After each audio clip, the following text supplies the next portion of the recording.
Hey, welcome back to Cover to Cover. We got a special guest tonight. Mr. Dusty Brick Brown has joined us for this evening. Raul might be a little late, Liam might be a little late tonight if he's able to pop in. But tonight we're talking a tribe called Quest, the Low End Theory. Phenomenal freaking album. And this was one of young Mr. Boatwright's picks. This is the last one of the go this time. And we'll get right into it. As I said, it was a Tribe Called Quest second studio album after the unbelievably titled People's Instinctive Travels and the Paths of Rhythm. In the words of Mr. Dave Chappelle, what in the hell were teenagers doing naming records like that?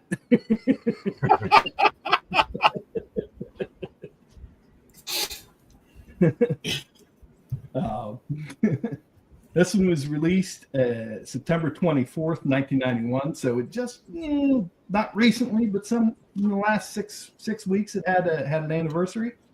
It was recorded between 90 and 91 at Battery in New York. And this is soundtrack as well. Released on Jive and produced by the band or the group themselves and Skef Anselm. So I guess we'll take it away with. Yeah, that's typically how we introduce them. I do it like the introduction and so forth, Alan, and then we cut into it. Man, that's all good. I'm here for the ride, man. I'll let y'all speak because the Tribe Called Quest is my favorite hip hop group of all time. They're on the top of the list, so I'll let y'all speak and I'll just listen to y'all, and then I'll just chime in whenever. So, yeah, I'll kick it off. Okay, this was my first time hearing this album. Mm-hmm. I've heard them back in the '90s, here and there, a song here and there with people that I hung out with and stuff, but I never heard an album in the whole. So this was my first time. Donnie, what about you? Have you heard this album before? I had previously heard this album, like a lot of the records that we have done and a lot of the records that I've listened to. It's done quite a few lists, and one list in particular that I've cut through over the years is the Rolling Stone 500, and this is one of the albums that was on there, and I think my first listen was probably 6-7 years ago, and I just it floored me because it was different. I never really paid much attention because, like I said, I only heard a song here or there in the 90s. I would say probably mid-90s. I was in high school. And but I did notice that they were different than what was going on at the time, just because of the jazz aspect of it and how smooth the rhymes were. Mm-hmm. It was smooth, it wasn't aggressive like during that time, your Master P's and your Juveniles and DMX and everybody that was like rough and growling type stuff. That I do remember that this was, when I first heard it, it was smooth like butter. Yeah. No pun intended. No pun intended. I like that, bro. I like that. Yeah. I listened to this. I discovered it the first time early last year, maybe year before. I had no idea.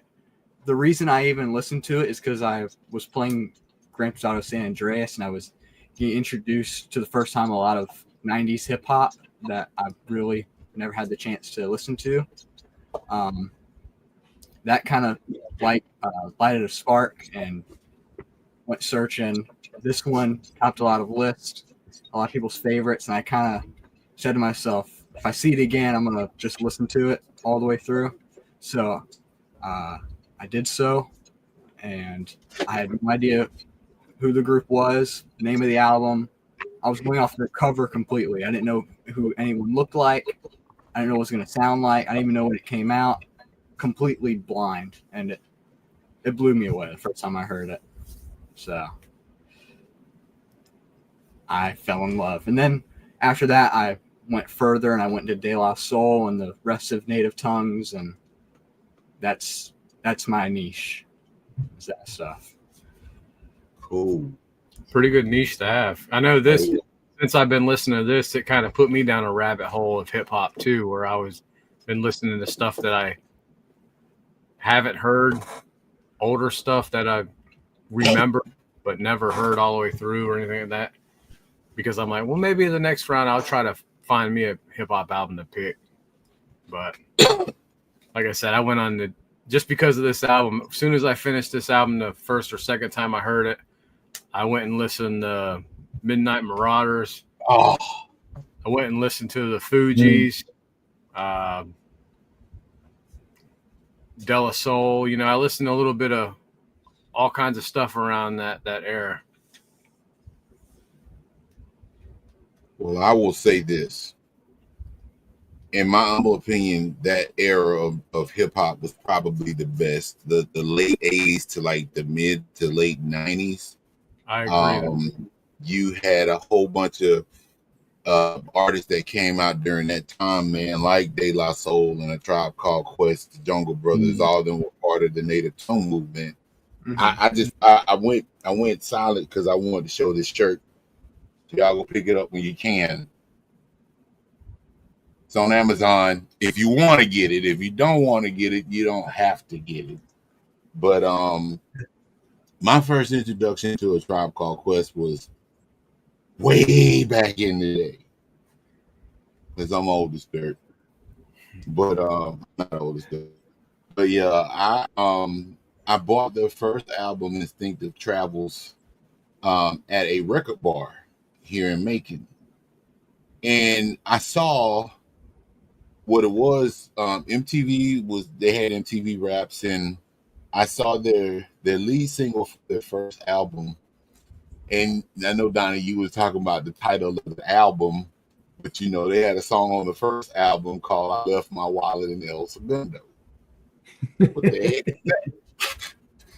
I mean, a title for a song is like I Left My Wallet in El Segundo. I wonder what this is about. But I heard it. I said, okay, this is cool. So I went to record bar, bought the tape. I went through at least 3 to 4 tapes of that one album because it was just, you know, their first 3 albums are classics. Low End Theory is a classic unto itself. Midnight Marauders, in my opinion, and I know we're not talking about that one, but it's to me a magnum opus of A Tribe Called Quest. I hear a lot of that. Yeah, Midnight Marauders, man. They from the first album up to the third album, they kept raising the bar, and they kept putting out phenomenal stuff. Low End Theory is one of my favorites.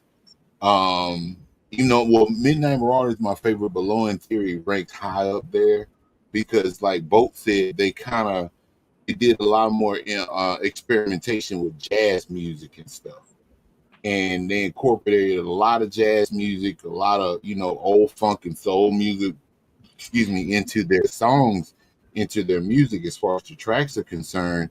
And that album highly regarded as well as far as Low End Theory. Some Tribe Called Quest fans, they kind of teeter between the two, which one is the best one.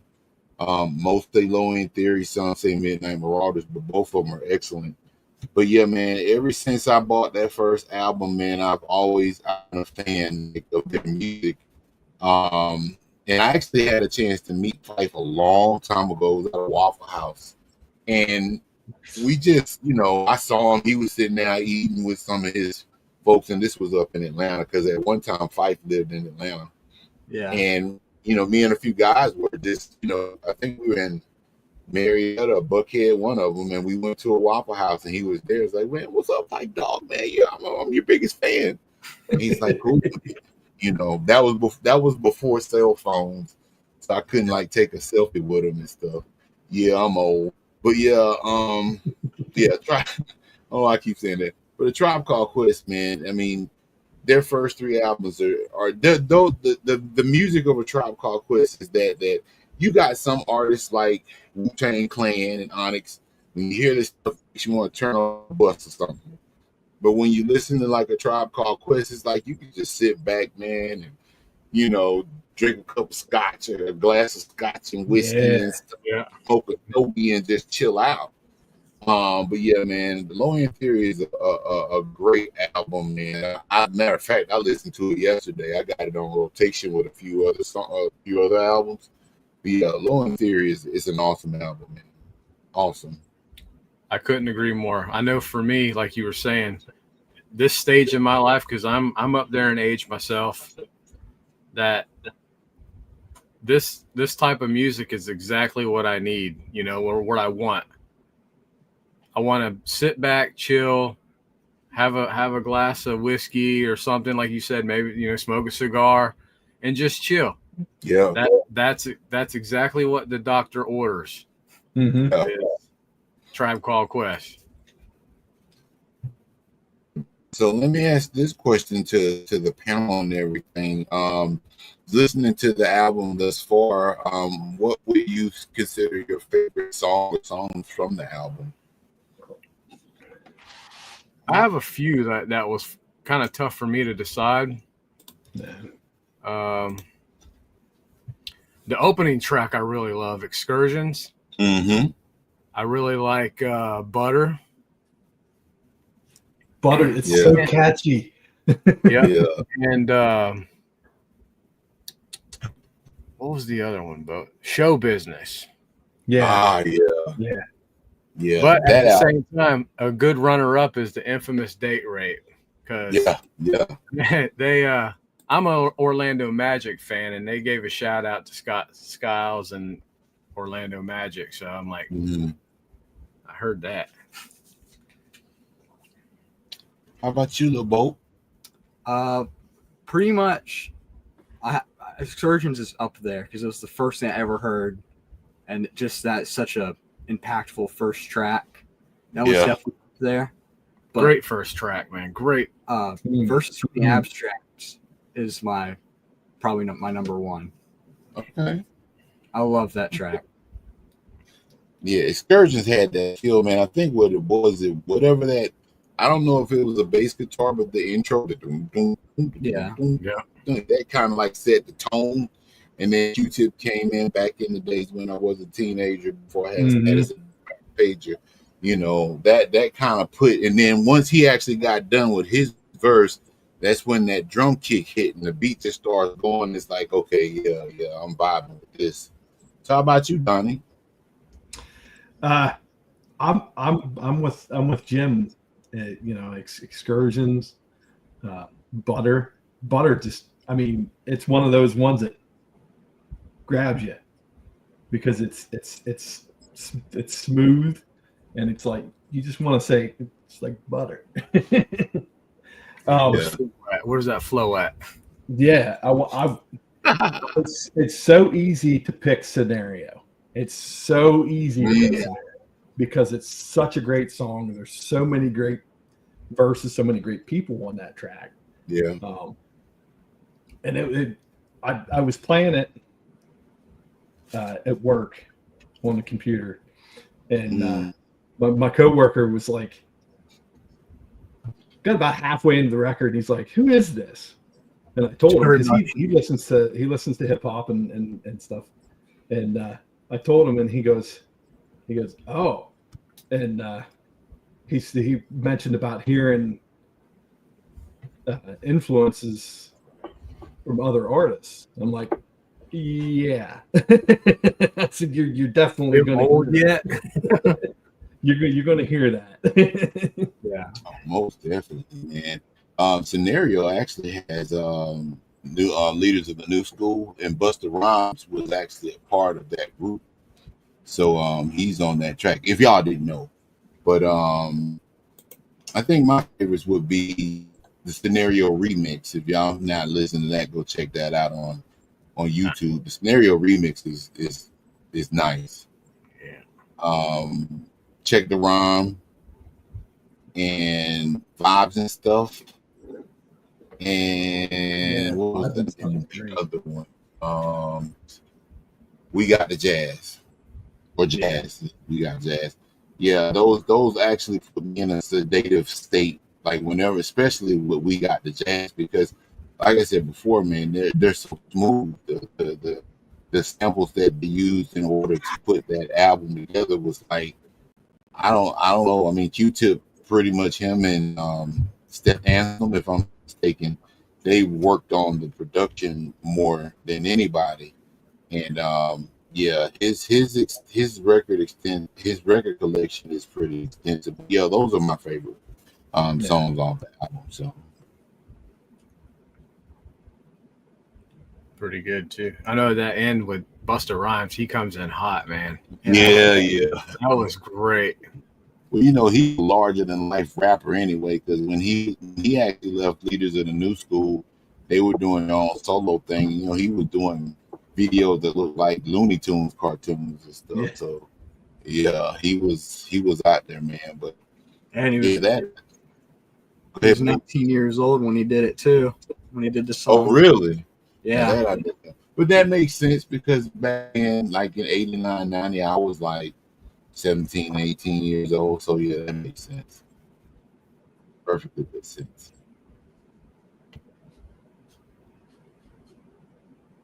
Not too bad. Yeah, they because you mentioned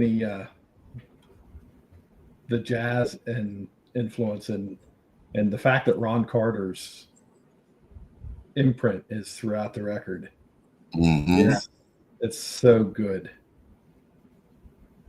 Yeah, man, and I'm happy that they actually made it into the Hall of Fame because, like you said, Donnie, man, they're one of, I would say they're one of the most influential hip hop groups back then because they when they came out, they set themselves apart from everybody else, and even people that were in the Native Tongues crew like Jungle Brothers and De La. I mean, De La Soul has some good music.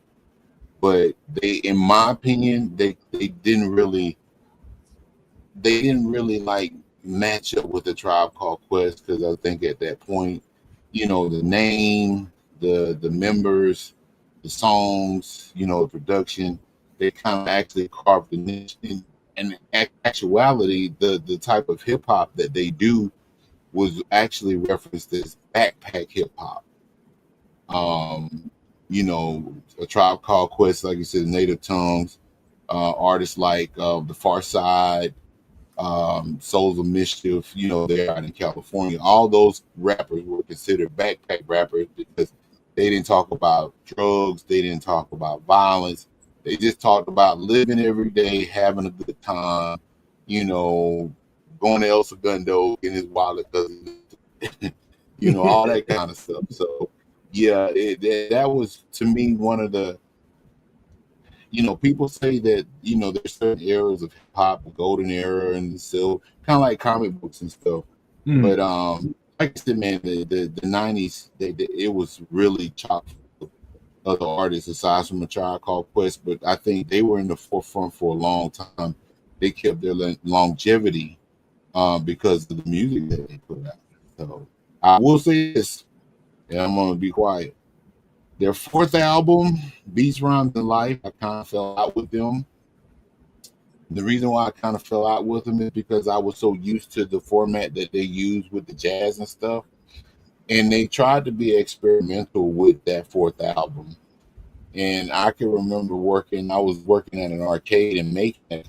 Beats, Rhymes, and Life came out. The arcade was right down the road, right down the hall from a Camelot Music. I went down there, shut down the arcade for a second because I was working by myself. Went down there and I bought it.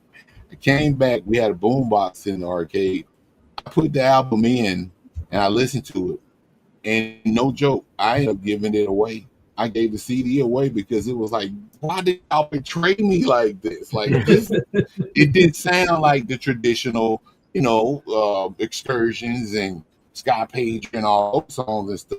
But as I got older, I went back to it and I was able to appreciate it because they were trying to do something different, Yeah. And in a world where most people just try to stay in that same lane until they retire, they try to mix it up a little bit, but especially in the music business. Oh Yeah. yeah. Every it seems like every artist has that one album. Yep. Whether it's Danzig or Megadeth or Tribe or Nirvana. They all have at least that one album that doesn't seem to.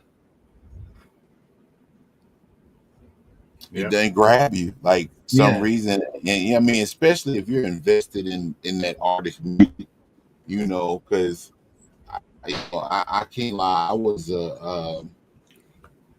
a huge fan of Red Hot Chili Peppers when they first came out, and I cannot remember that because it's been so long since I listened to them. That third album was like,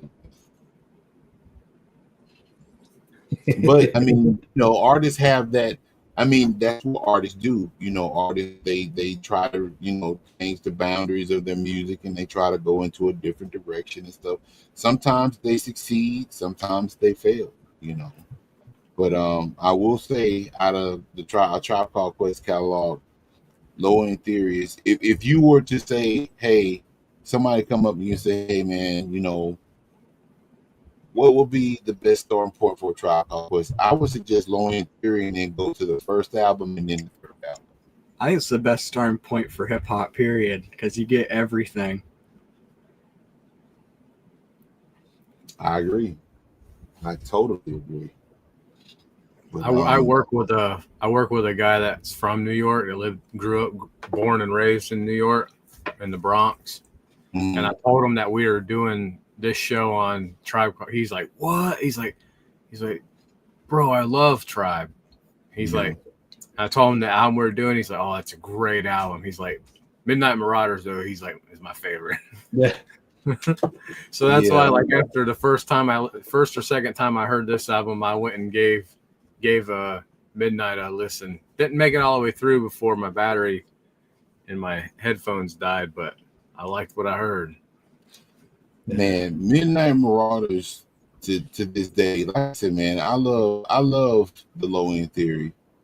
And again, not trying to deviate, but Midnight Marauders is just that's that album from a Tribe Called Quest that I always go back to. If I want to listen to a particular Tribe album, it's more than likely going to be that one. Now, like I said, I listened to Low End Theory yesterday because I was, kind of like had it in rotation. But yeah, man, it's just one of those albums, man. It just makes you can sit down and listen to Low End Theory and just reflect on life. Yeah, I've done that before, The thing too about this album too, like I've mentioned with other albums in the past, that the sound of this album is timeless.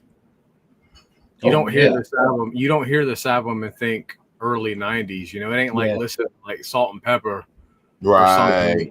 Yeah, or this is like a timeless album. Like early Run DMC, where it's like, yeah, that sounds like 1982. Yeah, early LL Cool J. You know what I mean? It's like you can hear the times. Oh yeah. Oh, and dude, this one, you don't get that with this. It sounds like it could have came out last week. Donnie the Boat Race just preached then because they were spot on. Like, yeah, I love Run DMC, but yeah, you could tell their music. I mean, I don't want to say it's dated, but it's like, I'm the king of rock. There's none. Yeah. Some MCs will call me, I mean, but I love Run DMC. I Don't so get do me I. wrong. They're my But favorite. y'all were spot on with that, man. It's like you can listen to that 10 years from now, and it'll probably sound just as new then, or in the future than it did when it first came out. So yeah, Right. And I personally believe the jazz makes that possible. Because jazz is kind of timeless in a sense. Yeah. Even with like a lot of like R&B hip hop, like stuff like Snoop Dogg was doing, it kind of in that time of like with like Tupac and stuff, you kind of like hear like 1996, like that was that time period, Especially in like the mid '90s and stuff with hip hop or rap. It's like every one of them had like the female backup singers or the female or the backup, singing backup. Like I don't know, like your Nate Dogg's or just your female. For instance, like the Biggie albums and stuff, you always have these female backing singing the chorus or something. Yeah. That kind of, when I hear that, I think, oh, that's 90s. That's 90s all day long when everybody had the female backup singers singing the chorus or whatever. But definitely didn't get it with this album at all. You're right. You are absolutely right. And it's actually a testament to, and this not only goes for hip hop but all genres. Because I dabble in a lot of stuff. People be like, "Man, you listen to that?" I'm like, "Yeah, I listen to it." I kind of try to display that when I post stories on Instagram. But yeah, it's a testament to how artists actually took their job as an artist seriously. Nowadays, and I don't listen to much music currently now because a lot of it is just cookie cutter, it's social media centric. They're not actually doing it. Some of them are, but they're not, making waves like some of the, social media superstars or whatnot. But the music was a testament of the dedication that the artist had. Oh yeah, Q-Tip was hanging out with Pete Rock. Large Professor, he did a lot of production on Midnight Marauders. Large Professor did.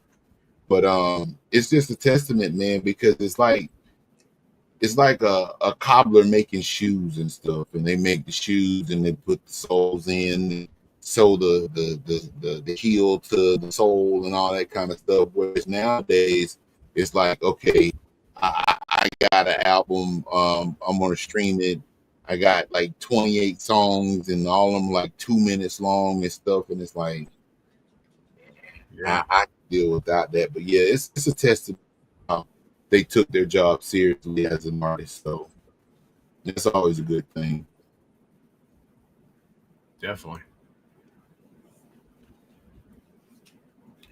What else you got to add? One thing I wanted to touch on was the fact that this is almost a completely clean hip hop album, releasing during the height of the parental advisory pandemic. I was going to say that was largely influenced by Ron Carter because he didn't really care for the cussing, except for show business and a few swears here and there. Where they're supposed to be, they took them out completely. I think just to avoid the sticker, so more people would be able to buy it and get further. But I thought that was because, like, on the lyrics itself, it shows you the swears and where they should be, but they're not in the song itself. I remember back in the 90s, I bought an album from Walmart, and it straight up had a beep in it. Beep over the. I'm like, what the hell? I'm like, you gotta be kidding me. Straight up, they straight up had the beep in there. They didn't pause it out, kind of cut it out. They added the beep. I'm like, what? Come on. Will they completely it out completely, so it just stops and then starts Yeah. again. And you know the crazy thing, I was just thinking about that boat. I remember going to Walmart and I didn't know that I wasn't paying attention, and I bought an album. I can't remember who it was, but you know, it was a lot of swearing in it. And I got home and they like muted the swear and stuff. And I thought that was ironic that Walmart they'll censor the music that came out, regardless if it was rock or hip hop or whatnot. But they censor Censoring it, all yeah. the movies and stuff. Yeah, it's like You know, you got Eddie Murphy's Raw over there, the concert, and he's cussing and acting all crazy like a madman, but you bleep out Wu-Tang stuff, like that didn't make sense to me. But you know. yeah, I never understood it either. How they censored their own music, I guess you can say. Yeah. I got burnt once or twice because I didn't know any I didn't know they had that, you know, uncensored albums there. I want to hear this. I got burnt like twice, and I said, yeah, I won't be buying no more music from Walmart. Same thing. I just had to pay a little bit extra money going to like Specs or whatever else was in the area. Mm-hmm. You want to go over the album cover?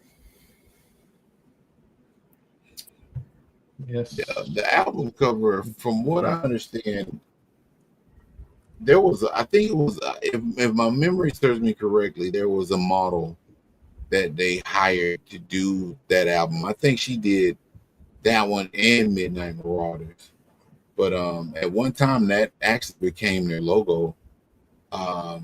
And from what I understand in an interview, Tip was actually saying that they chose that particular logo for Low End Theory because it was abstract, and one of his nicknames is Abstract the Poetic. So, and it also served another purpose, being abstract because of the album itself being abstract in terms of production and the creation of the album. So, it's a dope logo. I mean, like I said, it prompted me to buy this. So, yeah. There's a lot of placement going on within that, you know. The album title trailing down the woman's back, and then like a tattoo. Right. And you know, I thought, you know, at one point Marvel did those the hip hop homage covers. Yeah, they did, man. They went down the hills. Everybody from DMX to Eminem, Tupac, Wu-Tang, 50 Cent, all of them had like their, based on various album covers. Marvel did an homage. I don't have it here, it's in my storage, but I bought a good bit of them. Larry, that's on the Comic Hall crew, he got all of them. But they did an amazing Spider-Man with the Midnight Marauders logo. If I can find it, I'll show it to you. But yeah, it was. I thought they would have done something with Low End Theory, but they didn't. Yeah, this February for my birthday, we went to like 3 or 4 different record shops around our area, and every single one did not have Low End Theory. I looked; they had Midnight Marauders or their newest one, but they did not have it. So if they did, I would be holding it right here. Wow, that's crazy. You know what though? I tell you what, we have a newly the record store that just actually opened up here, and I don't know. I didn't check and see. I actually bought Wu-Tang's first album. I bought the album last week. I'll check and see if they got Low End Theory, man, and if they do, I'll get it for you. Dang. Awesome, man. It is cool. They recently repressed a lot of pretty much all of the De La Soul albums, like their entire catalog. Mm-hmm. So those are easily available. But So let me ask y'all this is one this subject. How do y'all feel about the resurgence of vinyl? I love it. But from what I hear, it's kind of on a slight decline here, maybe the past few months, 6 months, maybe ish. It's on a 33% under average, I guess, or low or whatever from where it was. But I'm still going strong with it whenever I can afford to, pick up an album. I like to get vinyl. Because like if I'm in the car, I'm usually listening through my phone. Either a shuffle of the band or a particular album on Pandora or a podcast. But when I'm at the house, I like listening to it on vinyl.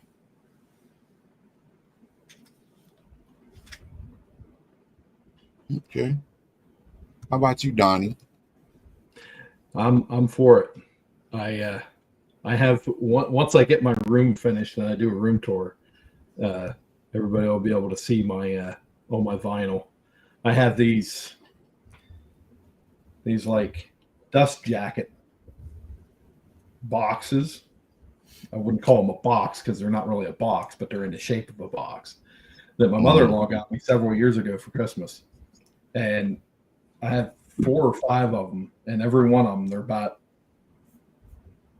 that wide, maybe. Probably hold about 100 records in them. Every one of them's full.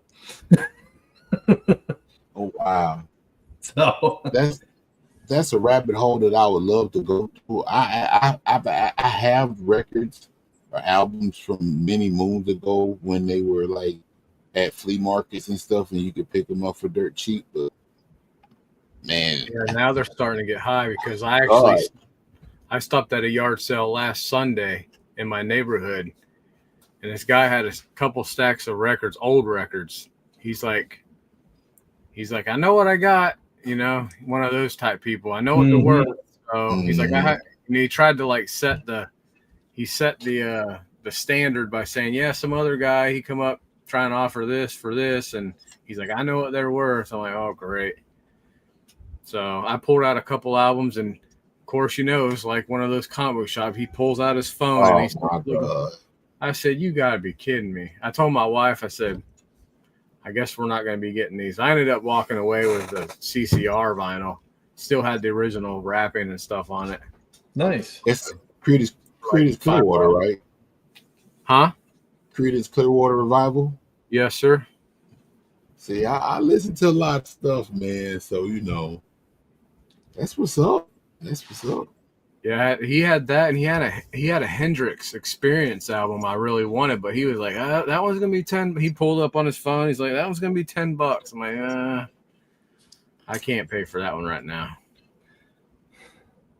It's a yard sale, dude. Yeah, I love these people yard sale, and they want internet prices. I'm like, dude, that's how our thrift stores are now down here. We like going thrifting at thrift stores. Like the local Goodwill. I hate Goodwill with every ounce and every atom of my soul. I hate because it's like they're overpriced. Everything's donated to them, and they overprice everything. But all these thrift stores, they have they'll give you the price, and then right above it, it'll say the eBay price or something. It's like, come on. You're supposed to be helping people. Now you go to Goodwill, you see BMWs, Mercedes, and all these expensive SUVs in the parking lot. It's like, it's not for the common man no more. Oh, it's not. And that's crazy, man. Not trying to deviate, but like you said, it's a thrift store. I remember, man, some years, and it wasn't even that long ago, man, like in 2017, 2016, where you go to a flea market or a yard sale and 50 cents, $1 for albums and stuff, because they knew under normal circumstances they weren't gonna get rid of them, so they would try to give them away for the most part. But yeah, that market is like the comic book market. I paid $36 for that Wu-Tang album, and I'm sitting here like, dude, you really must love Wu-Tang to buy the album for $36 and stuff. But it's something that I've always wanted on vinyl, but I don't, man, we all know how the comic book game is, bro. The album game is just as bad almost. So Yeah. Usually for me, if a vinyl's over $25, it's too expensive for me. Yeah. Yeah, then you start getting to, especially if it's a single album. I can somewhat understand on double albums or something. I mean, I get it, but yeah, some of those, like there's an album I'm eyeballing and I put in my Amazon watch list. It's a single album, but it was like $34. I'm like, come on. yeah. Yeah. I've seen a few out in like antique shops. They want $50 to $60 for it. I'm like, and that kind of crap right there is going to kill it. It's going to kill the business. I think it's going to make it elite, and people are going to go back to CDs again or whatever. So I've been I know him. We collect physical media anyways. We collect DVDs, Blu-rays, vinyl, cassette tapes, CDs. So I've actually been considering, well, maybe I should just get back in the CD game, because majority of my CDs that I had growing up, I took out of their cases and put them in the old CD books and threw away the cases. Now I need to rebuild my collection. See, I did that years ago. I did the same thing. I had them in CD books. I must have had, I don't know, 4 or 5 of those CD books. It was ones that hold like 150 CDs. Yep. But I kept all the cases and I stored them above my parents' garage. I kept them for a while. Then my wife is like, "We need to get rid of it." She did that crap. I don't mean to throw my wife under the bus. She did that crap with my DVDs, because I had a ton of DVDs. And she's like, no, they take up a lot of space. So we ended up, she's like, "Would you be okay?" I said, "No, not really, but if we have to, I will." So we ended up putting all of our DVDs in them CD books too and throwing away the cases. Now I'm like, now I'm in the process of rebuilding the DVD and Blu-ray collection back to standard. So let me I don't know, you probably already know this, but we're brothers in physical media, because I feel the same way. I don't trust digital media. No. Because go ahead. There's so many different types of movies to where they had it on VHS, but they never put it on DVD, or they printed it on DVD and they never did it on Blu-ray or 4K. So there's lots of, for instance, I don't know if you guys are familiar with the movie Cocoon. Ain't that the movie? I believe so. I seen the thing on a Cocoon. It's like that movie's in limbo. It's like it's not on none of the streaming services. It was never made on DVD, I think. It wasn't made on Blu-ray. So it's like that movie is in limbo. And it's a great movie. So it's like, how are you going to watch it if you can't find it anywhere? Yeah. So that's one reason that I like physical media. 2, live in Florida. Our cable goes out all the time. If a bad rainstorm or something happens, the cable might go out. Guess what? We got movies we can throw in the DVD player or whatever and watch. Yeah. Or if I didn't pay my cable bill, hey, I still got TV I can watch, movies I can watch. That type of stuff. Yeah, my because I forgot a couple bills a time or two.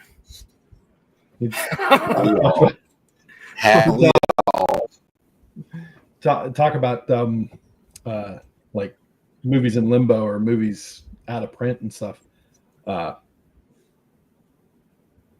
to go off topic, I guess, but my wife watches. She's a huge MASH fan, so by default she's a huge Alan Alda fan, and she has a couple of the movies that he was in that I don't think ever made it to DVD. So we have one VHS. We don't have a way to watch them because the VHS player went out a while ago. it's just one of those things. There's a lot of stuff like that never made it to that media. There's also like weird things where like certain movies, like a Star Wars movie, has a very specific commentary that was only made for Laserdisc and nothing else. Right. Want to see that specific director commentary? You have to get this and the player for it. And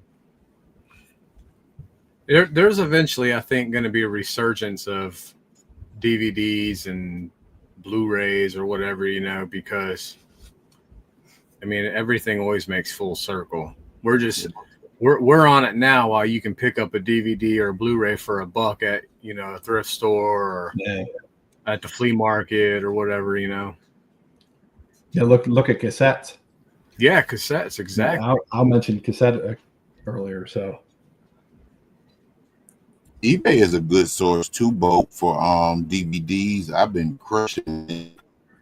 Another thing to add to what you just said, and we can get back on topic because I know I'm like G-Man with the squirrel thing, but streaming services, a lot of times, man, streaming services will have a movie or TV show on there, and then either they lose the licensing rights or something, and they'll snatch it, and you can't see it anymore. So that's one of the main reasons why. I mean, I just like to have anything, like some of my favorite movies, I have to have them on Blu-ray or DVD because I can't rely upon streaming services, man.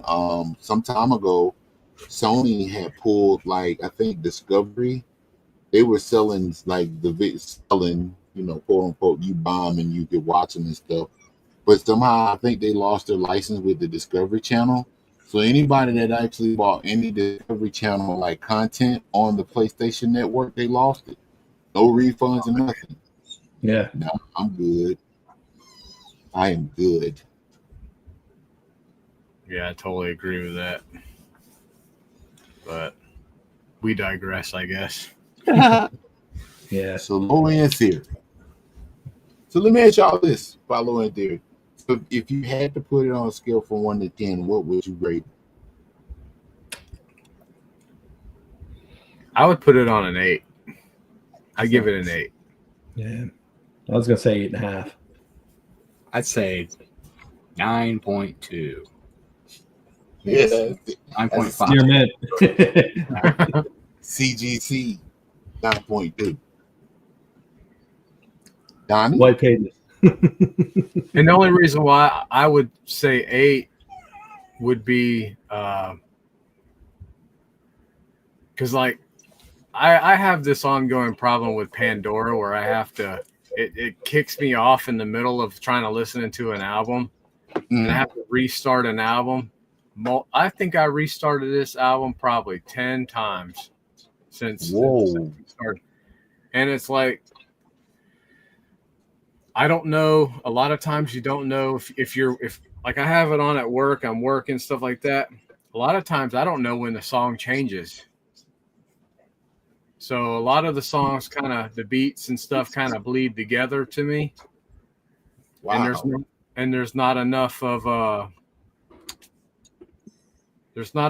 like a chorus or something that'll hook you in a sense. There are some songs that are like that. But that was my only thing, is a lot of it, not saying I didn't like it, it just all kind of, It's still an 8 out of 10. it mushed just together. Yeah. Also, you haven't listened to it a whole. Right. Whole I haven't lot. listened to it a whole lot. Yeah, 2 weeks. Yeah. I probably listened to the first half of this album, like I said, 10 times, and all the way through probably 6 or 7. Okay. So what about you, Donnie? Yeah, I put it at least an 8.5 because, like I said, the first time I listened to it, it floored me. I mean, it because it's so different. It was different from what was on the horizon at the time, and it was abstractly different than Straight Outta Compton, which blew the out of my head. Oh yeah. I mean, that album just melted my brain. But yeah, it's just such the flow. We talked about the flow earlier. It's just so good. It's like I put it. There was a comparison. There's a video on YouTube breaking it down, comparing to Sergeant Pepper. Really? Great video. For me, with the jazz influence, I put it more with a Miles Davis record, like a kind of blue or something like that. Unpopular opinion. I'm a huge Beatle fan. I think this album runs laps around Sgt. Pepper.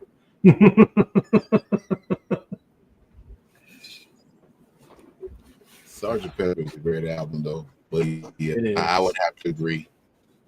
It's definitely my least favorite Yeah, Beatles catalog. I give it an 8. And the only reason why I would give it an 8 is because I like Midnight Marauders more. I would give Midnight Marauders like a 9.5. But Low End Theory in and of itself is still a great album. And like I said, by most music critics and fans alike, like I said, there's always a tussle between the two albums, which one is the better album. But Low End Theory is solid. It hits everything on all cylinders. And it's just a great album to just, like I said before, wind down, chill, doesn't get your adrenaline pumping, doesn't make you want to just chop somebody in the throat, like an Onyx or an Way. I mean, there's like different, with any other genre of music, man, with hip hop, man, you got all kinds of stuff. But yeah, it's one of those albums that really like puts you. It's a down to earth album that puts you in a relaxing mood if that's what you want to be in. Yeah. And it's an overall great album, man. I don't like it at all. So let me ask y'all this. So being that Low End Theory is the actual topic of discussion, has Low End Theory actually prompted to look for any other types of music similar to Low End Theory? Yes, most definitely. For me, yeah. The De La Soul. Yeah. Um, Jungle Brothers. MF Doom. Oh my God, MF Doom. Outkast and Slick Rick I got into because of this. Just getting deeper into it. And actually, when I picked this album, the only other hip hop album that was kind of having trouble choosing to decide was Stakes is High by De La Soul. That one came close to being the one we're doing tonight. Stakes is High is, man. That's my favorite. Theirs. Me too. Man, they also have some good albums, but Stakes is High has songs I think that album was made in 96, 97. The actual title track, it actually speaks volumes today. And that's when you can tell that you have good music, like I said, across any genre. If you can listen to a song 20, 30 years ago, like for example, Marvin Gaye, What's Going On? That song is a timeless song because the things that he was singing about today, we experience a lot of that stuff now.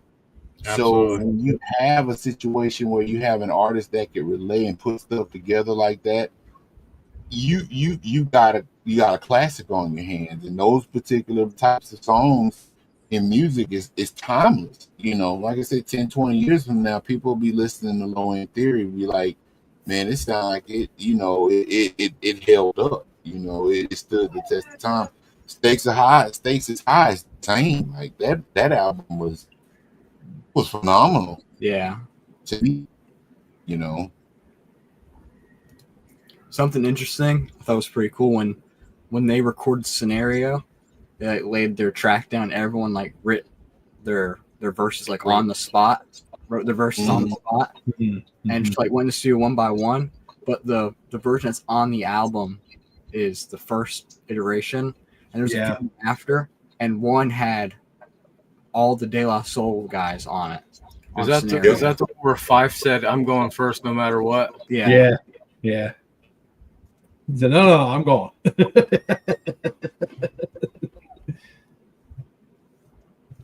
Yeah, I think it was like on the original scenario, it was like 7, 8 guys on the song. Yeah. Yeah. I don't think those have been released, but someone definitely has them. Those masters. I enjoyed this. I enjoyed this album to the point where I will definitely keep this on hand to listen to it more. I enjoyed this album, and I'm definitely gonna go back and check out Midnight Marauders all the way through too. Yes, man. I would strongly suggest all of y'all to go back, and it puts you in the same frame of mind as Low End Theory, but the production is a lot. I'm not gonna say a lot better, but he improved. Q-Tip improved dramatically in terms of his production.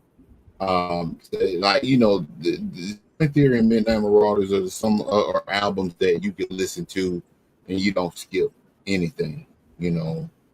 And that's always a great thing. But Donnie, I just pulled something up, man. If you don't mind me reading it, I actually pulled up some stuff about like Low End Theory facts. It says 10 things you didn't know. Do you mind if I read them off? No, go ahead. Okay. All right. So it says here, released in September 24th, 1991, which is like 33 years ago. Good Lord. We're getting old, y'all.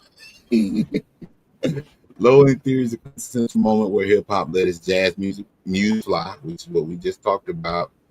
Others, most notably Gang Starr, which that's a pretty good duo, him and DJ Premier, had explored fusions between jazz and hip hop. A Q-Tip, Fife, and Alicia Muhammad evoked cool bebop ethos that none had achieved before. They were trendsetters.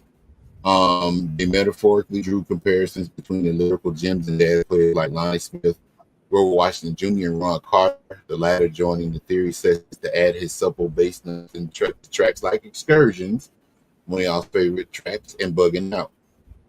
It says here, to celebrate the 25th anniversary of one of the greatest hip-hop albums, here are 10 things you might not know about Low End Theory. It says, in order to make Low End Theory, Q-Tip had to pull Fife off the streets. It says here, of course, Fife died a few years back, rip the Fife.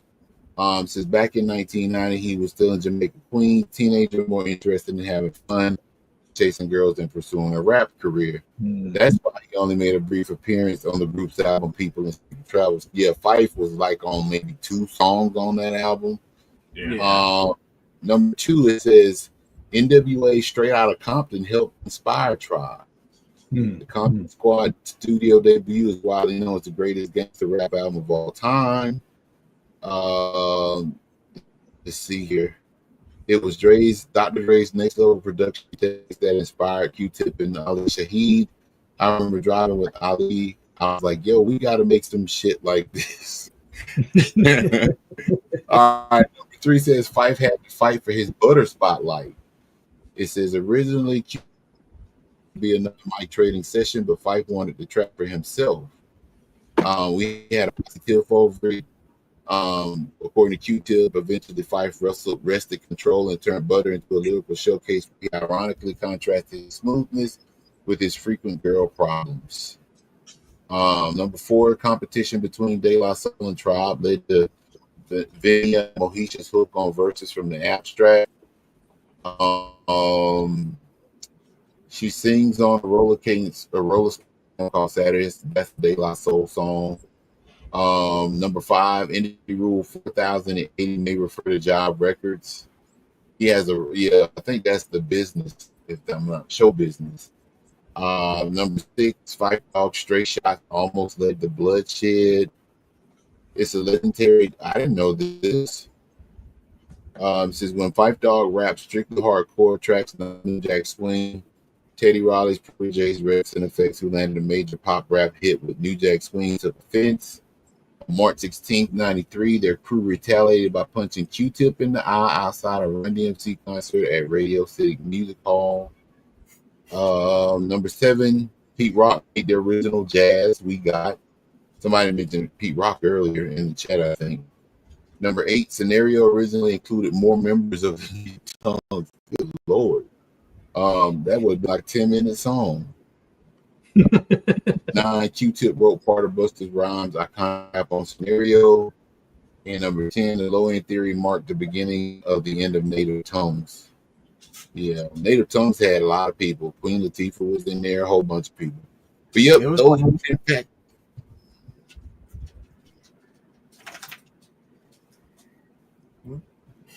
Yeah, that I was gonna say that the last one that you mentioned about Native Tongues that says that Tribe had fired their lawyer, and it led to tension within the Native Tongues. Really? That. It was during the recording sessions they had done this. Interesting. I'm still thinking that album came out 33 years ago. That's incredible, man. Time waits for no man, I tell you. Hell no.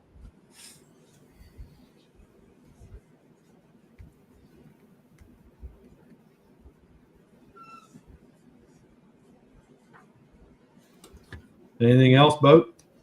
I want to see least favorite track, possibly, to end it out. Least favorite. I don't even know. I don't know if I have a least favorite. Not one that I would consider a least favorite because I don't like it. Yeah. I think my favorite track, and it's because I have so many other favorite tracks, is What? It's the high speed song where Q-Tip is like, what is I don't even know the lyrics to that song. What's that made up food in his gut? Yeah, that one. But okay, that would probably be my least favorite song. But I mean, it's part of the album, so I listen to it. Overall, I don't let that one song dictate be listed, because I listen to that all the way through because it's part of a great album. So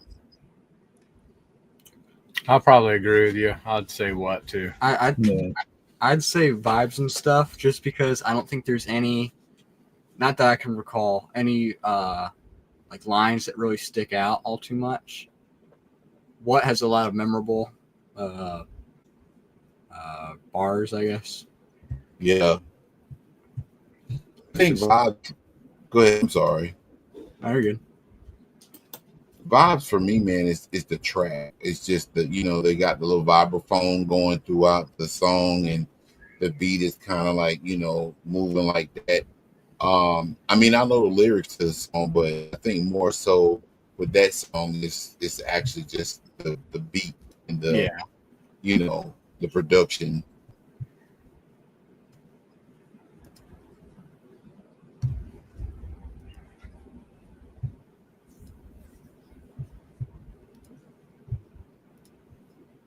All right. That's all she wrote, folks. As usual, I want to thank everybody that popped into the chat. We had Michael Ryan, a couple folks I've never seen before. Michael Ryan and Mike Capone. Thank you guys for popping in and dropping some experiences.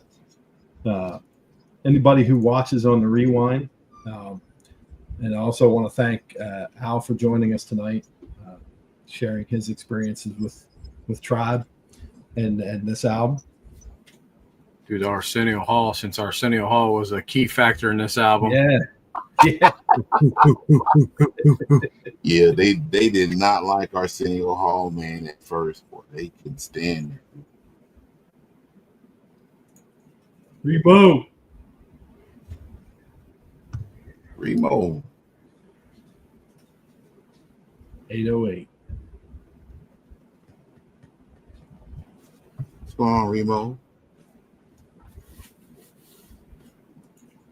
You know what though? I'm gonna put that out here, and we're gonna invite y'all. We typically every the Comic Call crew does music live stream. So the next one we have, if y'all are free, man, y'all are welcome to join.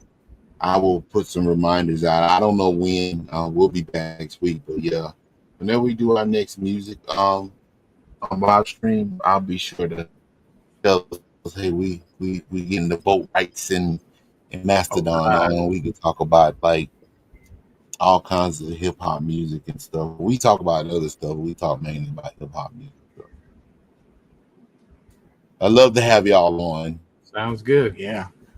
And I'm not being sarcastic, even though my eyes look like they're closed. Yeah. Sounds good, man. Thank you. You're welcome. Anytime, man. Y'all are always welcome on the Comic Call crew, man. We're like Cracker Barrel without food. That was stupid. All right.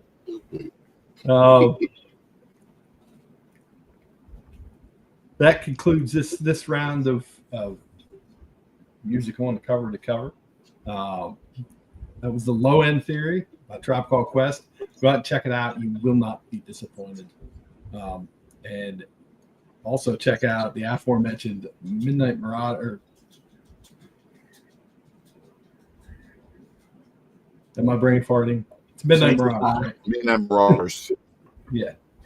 I know I might be able to speak for Hialeah because I know he's mentioned that album as well as being one of his favorite ones. So definitely go check those out.